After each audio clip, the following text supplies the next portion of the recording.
Kisah Daniel 4, Daniel pukul 6.10. Setelah Babel jatuh, Raja Darius dari Persia datang untuk memerintah wilayah itu. Raja mengangkat 120 gubernur setempat dan 3 perdana menteri di atas mereka. Salah satunya adalah Daniel. Raja mempercayai Daniel yang bijaksana karena dia dengan setia mengikuti perintahnya dan melakukan semua yang diperintahkan kepadanya. Jadi, dia ingin mengangkat Daniel ke tingkat tertinggi di antara ketiganya dan membuatnya memerintah seluruh negeri. 2 perdana menteri lainnya iri pada Daniel dan mencoba mencari alasan untuk menjauhkannya dari raja. Namun, Daniel tidak memiliki kekurangan dari sudut pandang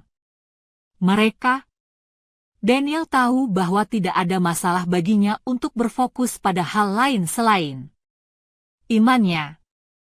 Para pelayan tahu bahwa Daniel berdoa di rumahnya 3 kali sehari, menjaga waktu, dan berdoa dengan sangat serius.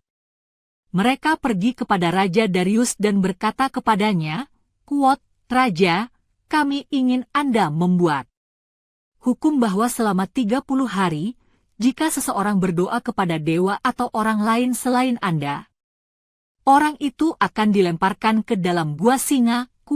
Raja menandatanganinya dan menjadikannya hukum Media dan Persia yang tidak dapat diubah tanpa berpikir panjang. Tentu saja, Daniel tahu tentang hukum baru itu dan apa yang akan terjadi padanya jika ia melanggarnya.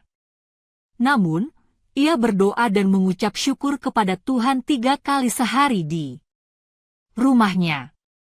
Sejak ia ditawan, ia berdoa di loteng dengan jendela menghadap Yerusalem.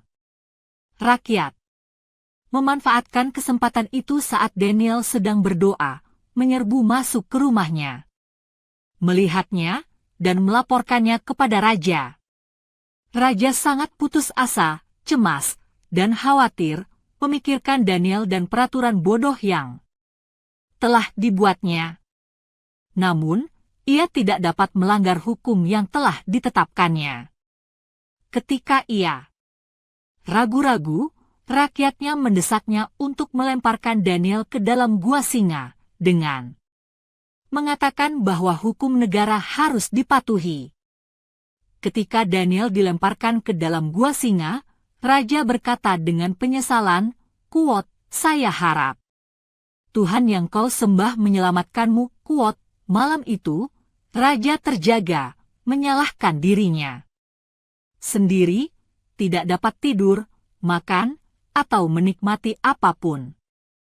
Begitu pagi tiba, ia berlari ke sarang singa dan berteriak, "Daniel, apakah Tuhan telah menyelamatkanmu?"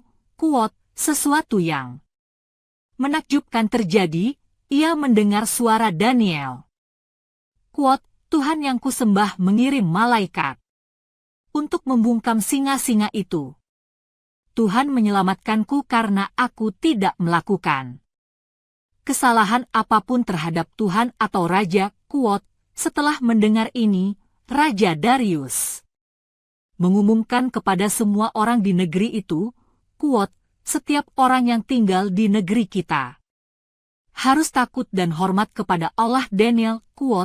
Ada aturan-aturan yang adil yang ditetapkan oleh dunia, tetapi ada juga aturan-aturan yang dibuat oleh mereka yang berkuasa untuk keuntungan mereka sendiri. Sama seperti para hamba menjebak Daniel, ada aturan-aturan yang tidak dapat dipahami. Aturan yang ditetapkan oleh Raja Persia itu sangat menakutkan, tetapi Tuhan melindungi